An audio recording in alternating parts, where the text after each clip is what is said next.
Bonjour les amis, bienvenue dans cette nouvelle vidéo. Je suis heureux de vous retrouver aujourd'hui sur la chaîne Speedro Racing. Alors aujourd'hui on va faire deux choses. On va voir ensemble la présentation du Speedro, toutes les modifications qui ont été faites. C'est un peu une mise à jour du package que j'avais fait il y a à peu près 3 mois. Comme vous me demandez beaucoup les nouveautés, qu'est-ce qui a été monté sur le Speedro. Donc là je vais vous faire un petit résumé, on va faire un petit tour du scooter et bon vous allez voir les nouveautés. Et aussi, on va voir la présentation de la prise Genus G1100 parce que vous m'avez demandé aussi comment je faisais pour recharger ma batterie étant donné que j'ai un allumage Bidalo sur le scooter et donc ça ne recharge pas automatiquement la batterie. Donc j'utilise ce chargeur et on va voir un peu comment il fonctionne. Allez, on voit tout de suite tout ça après ça.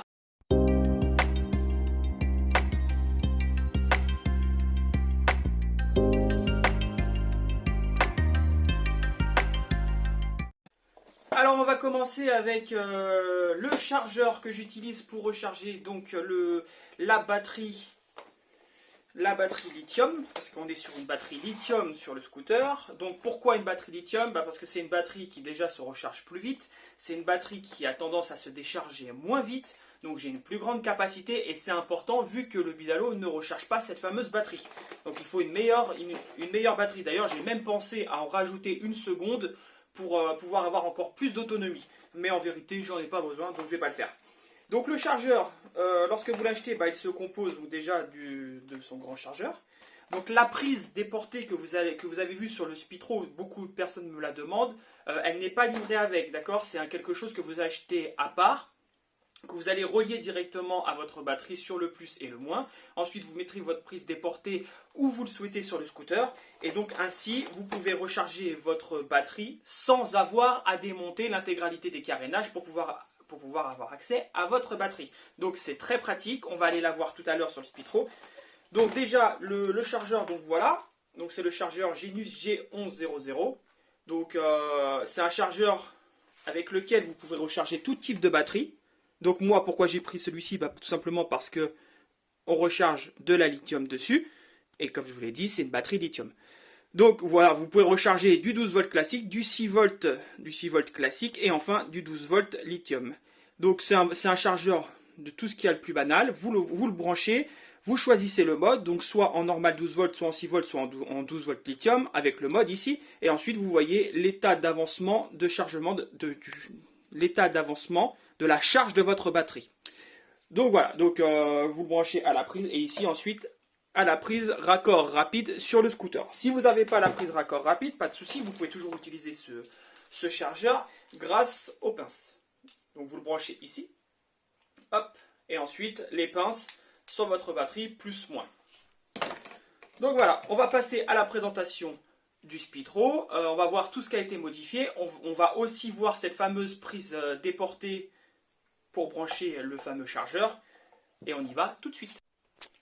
Alors donc voici le Speedro quasiment fini. Enfin je dis quasiment parce qu'en fait je le termine jamais. Je suis toujours en train de modifier des choses. Donc dessus, ce qui n'avait pas été fait lors de la dernière vidéo, c'est déjà ici. On a un garde-boue roquette. Ensuite on a là. Donc le frein à disque qui a été monté sur la chaîne. J'ai repeint les jantes, donc on est en noir hologramme. Donc comme le reste du scooter bien sûr. Donc au niveau de la face avant, ce qui a été modifié c'est ici. Les optiques pareil, on est en noir hologramme. Ici, donc là c'est un gros chantier, donc j'ai tout changé. Là ici j'ai tout repeint, pareil, noir hologramme.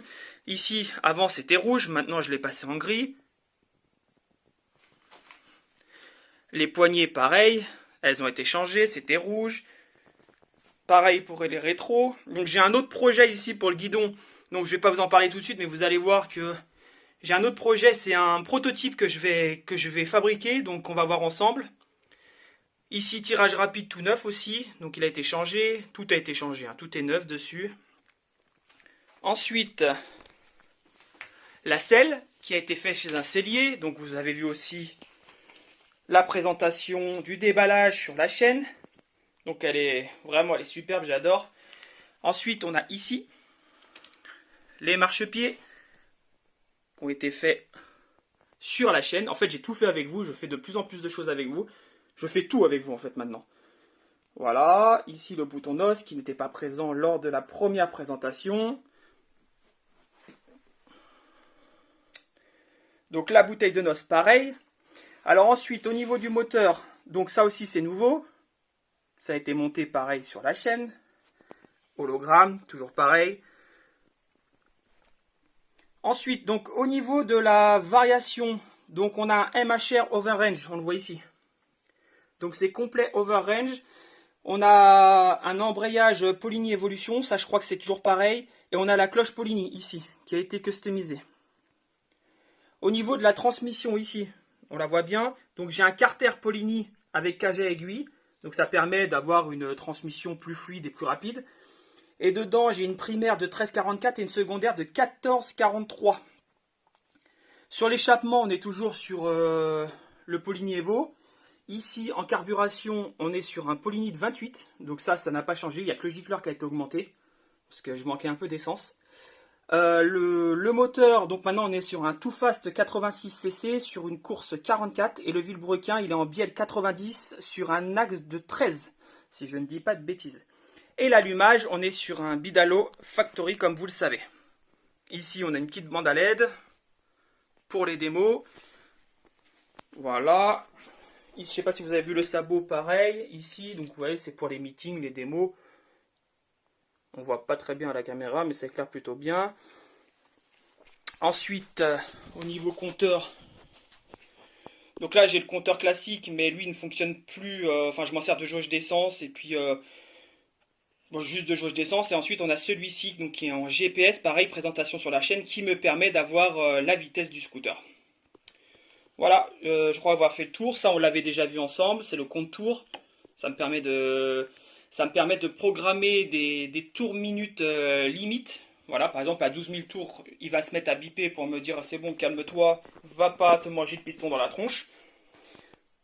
Donc voilà pour le tour du scooter. Maintenant, on va voir ici la prise, comment ça se branche, etc. pour le recharge batterie. Donc là, j'en ai pas besoin, mais on va la brancher avec vous, comme vous pouvez le voir. Donc cette prise est plus pratique, plutôt pratique. Vous voyez, c'est marqué 100%, ça clignote. Donc je sais que je suis en charge maximale. Mais je vais vous montrer comment brancher comment fonctionne le chargeur. Alors le chargeur, une fois branché à la prise de courant, ici nous avons un voyant qui nous dit qu'il est bien branché, mais qu'il ne recharge aucune batterie. C'est normal car il n'est pas encore relié à sa petite prise. Donc on va le relier à sa prise. Donc pour le relier, rien de plus simple. Hop, je viens juste insérer. Et après ça va faire un petit clips. Voilà. Et là on se dirige directement vers le boîtier de contrôle. Et là il s'est mis tout seul en rechargement 12 volts lithium. Donc si je voulais modifier mon mode, j'ai juste à appuyer sur mode et là ça va le changer. Donc là pour le moment il affiche 25%, en fait il met à peu près 2-3 minutes avant de se réguler par rapport à ce qu'il y a réellement dans la batterie. Donc très rapidement, comme je suis à 100% de batterie, enfin je dois être à 90, il va se mettre à 75 et il va clignoter jusqu'à temps qu'il arrive à 100%. Une fois arrivé à 100%, il se mettra en vert. Et il n'y aura plus qu'à le débrancher. Donc c'est assez rapide, ça sert à rien de le laisser toute la nuit, loin de là. Moi je le laisse grand maximum 2 heures et en 2 heures j'ai récupéré toute ma charge maximale. Voilà, donc j'espère que cette vidéo t'a plu. Si la vidéo t'a plu, n'hésite pas à lâcher un pouce bleu et on se dit à très vite pour d'autres vidéos. T'as vu, il commence déjà à se réguler. Allez, on se dit à très vite pour d'autres vidéos. Allez, salut les amis!